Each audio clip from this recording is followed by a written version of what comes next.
Est-ce que tu as connu les Schtroumpfs? Je vais te raconter une histoire sur un épisode des Schtroumpfs. Des Schtroumpfs. Et là, je vous raconte un truc que j'ai vu quand j'étais gamin, d'accord? J'étais gamin et je me rappelle de cet épisode comme si c'était hier et je vous en raconte une histoire 50 ans plus tard. Donc, il y avait les Schtroumpfs olympiques, donc les Jeux olympiques des Schtroumpfs, et il y avait celui qui était le Schtroumpf sportif. Ceux qui voulaient participer aux Jeux olympiques des Schtroumpfs, ils devaient s'entraîner, s'inscrire, etc. Et bien sûr, le Schtroumpf costaud, il a voulu participer aux Jeux olympiques. Et donc, il commence à avoir les compétitions et les compétitions.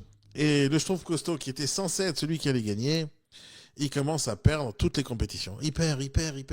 Le 100 mètres, il gagne pas. Le truc, il gagne pas. L'autre truc, le javelot, il gagne pas. Etc. Il gagne pas.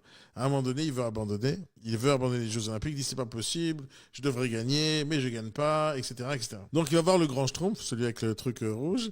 Et il va le voir, il fait, grand Schtroumpf, j'arrive pas à gagner. C'est pas normal. C'est pas normal. Je suis Schtroumpf costaud. Je suis censé gagner. Il dit, mais qu'est-ce qui t'arrive? Ben, regarde, je fais des trucs, je fais des efforts, mais ça marche pas. Alors, le grand Schtroumpf, il lui dit, écoute, suis-moi. Et il amène le Schtroumpf costaud dans son petit laboratoire, dans sa petite cabane. On ne sait pas ce qu'ils vont faire dans la petite cabane.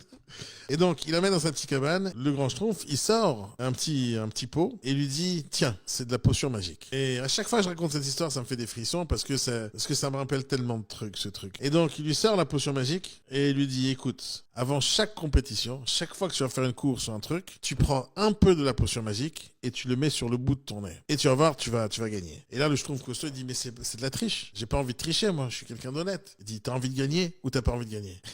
Et donc, il a dit, j'ai envie de gagner. Et donc, il est reparti avec le pot de potion magique. Et il est parti le lendemain. Il fait sa première compète. Il met le truc sur le nez et il gagne.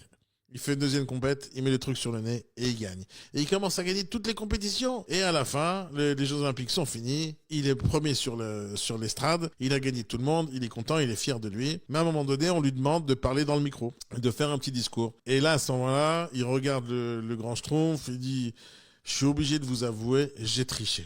Et donc, il avoue devant tout le public des Schtroumpfs, qui sont tous dans des champignons et tout. Il leur dit, écoute, j'ai triché. C'est à cause du grand Schtroumpf. Il m'a donné, j'ai gagné parce que j'ai utilisé la potion magique du grand Schtroumpf. Alors tout le monde se retourne vers le grand Schtroumpf avec un grand wow, il a triché et tout. Et le grand Schtroumpf, il dit au gars, non, il a pas triché. Ce que je lui ai donné, c'était de la confiture de marmelade, si je me rappelle bien. C'est de la confiture de marmelade. Mais comme il y croyait tellement que c'était de la potion magique, donc quand il le mettait, il faisait beaucoup plus d'efforts et il gagnait.